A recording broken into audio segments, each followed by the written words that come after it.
Muy buenas tardes, amados hermanos en Cristo Jesús. Hoy compartiremos un breve estudio sobre una de las doctrinas de impacto en la Reforma, una de las doctrinas reformadas, lo que es la justificación, de la cual el apóstol Pablo desarrolla un amplio panorama de la misma. Veremos más que nada cuáles son los beneficios de la justificación y aplicándolos en estos tiempos de aislamiento, de distanciamiento, en el cual nos hemos retirado un poco por toda esta situación que se ha generado a nivel mundial. Quiero compartir con ustedes, amados hermanos, lo que dice la palabra de Dios en el último versículo, en los últimos dos versículos del capítulo 4 de la Epístola a los Romanos. Dice lo siguiente: sino también con respecto a nosotros, quienes ha de ser contada, esto es, a los que creemos en el que levantó de los muertos a Jesús, Señor nuestro, el cual fue entregado por nuestras transgresiones y resucitado para nuestra justificación. Y luego continúa el apóstol Pablo, y es cuando nos descubre ciertas enseñanzas sobre lo que es la bendición de la justificación. Justificados pues por la fe tenemos paz para con Dios por medio de nuestro Señor Jesucristo, porque también tenemos entrada por la fe a esta gracia en la cual estamos firmes y nos gloriamos en la esperanza de la gloria de Dios. Y no solo esto, sino que también nos gloriamos en las tribulaciones, sabiendo que la tribulación produce paciencia, y la paciencia prueba, y la prueba esperanza. Y la esperanza no avergüenza, porque el amor de Dios ha sido derramado en nuestros corazones por el Espíritu Santo que nos fue dado. Amén.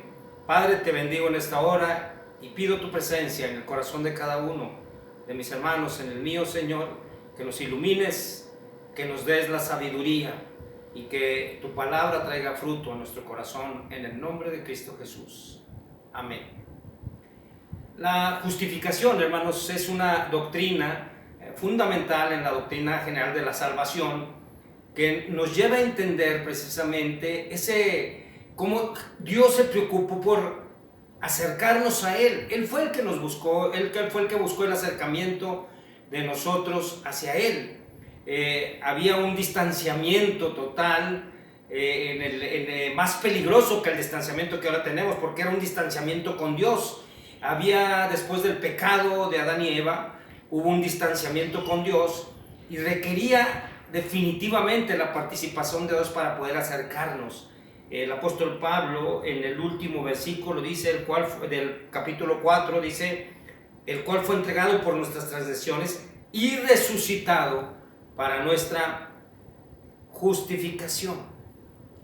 Y aquí el apóstol Pablo toma la justificación de una manera tal para que veamos cuáles son las enseñanzas que trae esta justificación, no nada más respecto de la vida eterna, sino de la vida temporal, de este tiempo que estamos viviendo. Es cómo la justificación puede actuar de tal manera que nos puede hacer sentirnos seguros de a quién hemos creído. Y había un distanciamiento irreconciliable entre el hombre y Dios, que no podía ser resuelto más que con el sacrificio de nuestro Señor Jesucristo, a través del cual nos hace estar en paz con Dios. Primer beneficio, hermanos, dice la palabra de Dios: justificados por la fe, pues por la fe tenemos paz para con Dios. Y este es el entendimiento espiritual de que estábamos lejos de Dios, pero a través de la sangre y del sacrificio de nuestro Señor Jesucristo y su resurrección nos hace aceptos delante de Dios. Y esa justificación tiene que ver con el pago de culpa por parte de nuestro Señor Jesucristo, de la culpa que teníamos nosotros.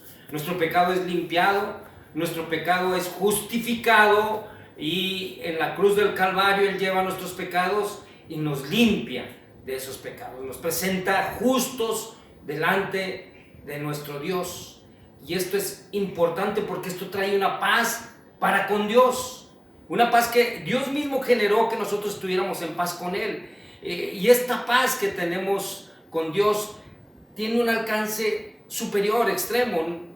El alcance que tiene esta paz es el alcance que nosotros podemos lograr porque Jesucristo hizo lo que nosotros deberíamos de haber pagado. Él pagó algo que nosotros no podíamos pagar.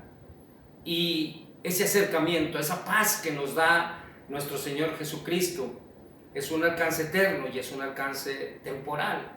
Por eso nuestro Señor Jesucristo, el apóstol Pablo decía, y la paz de Dios que sobrepasa todo entendimiento, es decir, en los tiempos de tribulación, en los tiempos de angustia, no hay grito, no hay desesperación del hombre, porque sabe que tenemos una paz que Dios nos generó en el corazón. Por eso es una paz que muchos no entienden, pero que se da en el hombre regenerado, en el hombre que ha aceptado a Cristo como su Salvador. Y es una paz que no es cualquier paz. Nuestro Señor Jesucristo aclaraba: yo no la doy como el mundo la da. No se turbe vuestro corazón, ni tenga miedo. Sé que más de una vez todos hemos dudado, hemos tenido un momento de decaimiento espiritual, un momento de preguntas, a veces pareciera ser que sin respuesta. ¿Por qué? Pero cuando nosotros volvemos nuestra vista a nuestro Señor Jesucristo y sabemos que Él tiene el control de todo, que en su soberanía tiene el control de esto, entonces podemos entender que esa paz que Él genera en nuestro corazón es por la seguridad de que tenemos que Él lleve el timón. Es la paz que genera el saber que Él tiene el control de los tiempos. Por eso nuestro Señor Jesucristo decía: la paz os dejo, mi paz os doy. Yo no la doy como el mundo la da. No se turbe vuestro corazón, ni tenga miedo. Una segunda cosa que nos da beneficio a los que hemos sido justificados por medio de la sangre de Jesucristo, dice la palabra de Dios: por quien tenemos entrada por la fe a esta gracia, en la cual estamos firmes.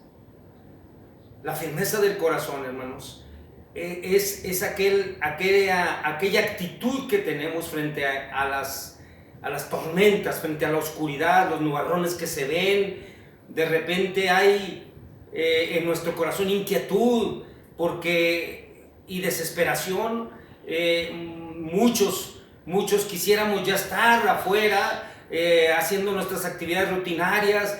Muchos deseamos con fervor ya estar en la casa de Dios, con ese fervor que el apóstol Pablo tenía de estar siempre reunido con los creyentes, ese deseo que tenía siempre de ir a visitar a las iglesias, con ese fervor de David cuando decía: una cosa he demandado a Jehová y esta buscaré, que esté yo en la casa de Dios todos los días de mi vida.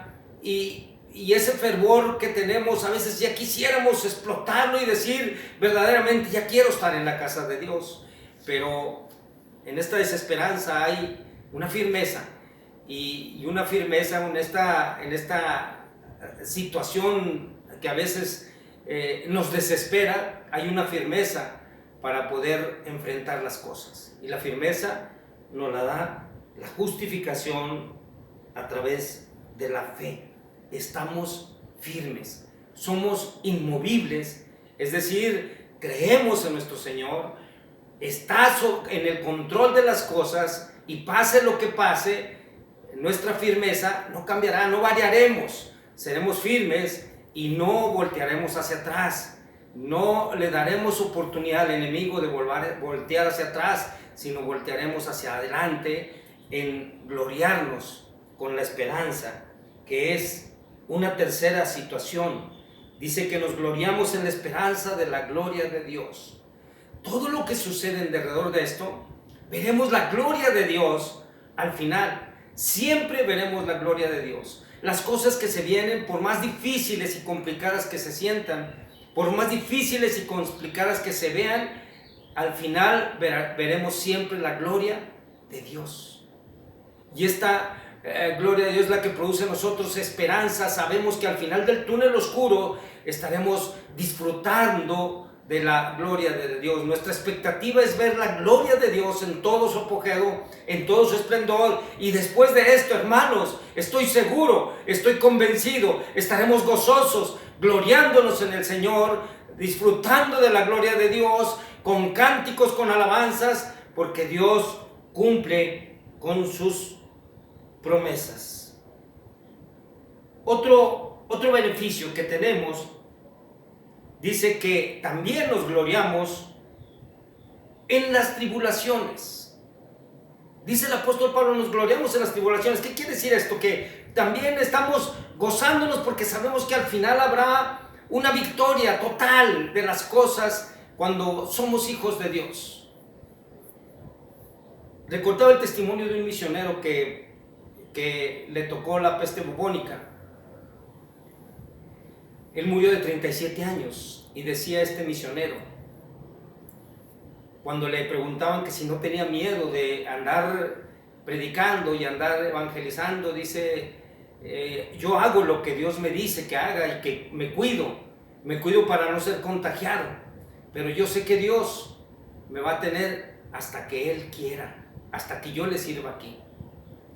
Y en esa tribulación que había en aquellos tiempos fue contagiado y finalmente falleció a los 37 años. Pero con la convicción de que él decía, voy a una patria mejor.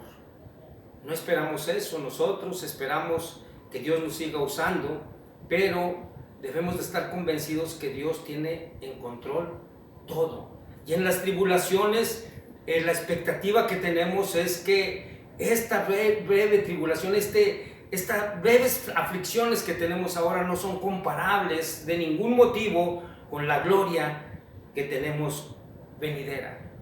Y es que las tribulaciones, hermanos, nos hacen crecer. Dice el apóstol Pablo que la tribulación produce paciencia, es decir, esa expectativa de gozo y de tranquilidad para esperar lo que viene. Hemos caminado ya más de la mitad del camino de esta situación que vivimos.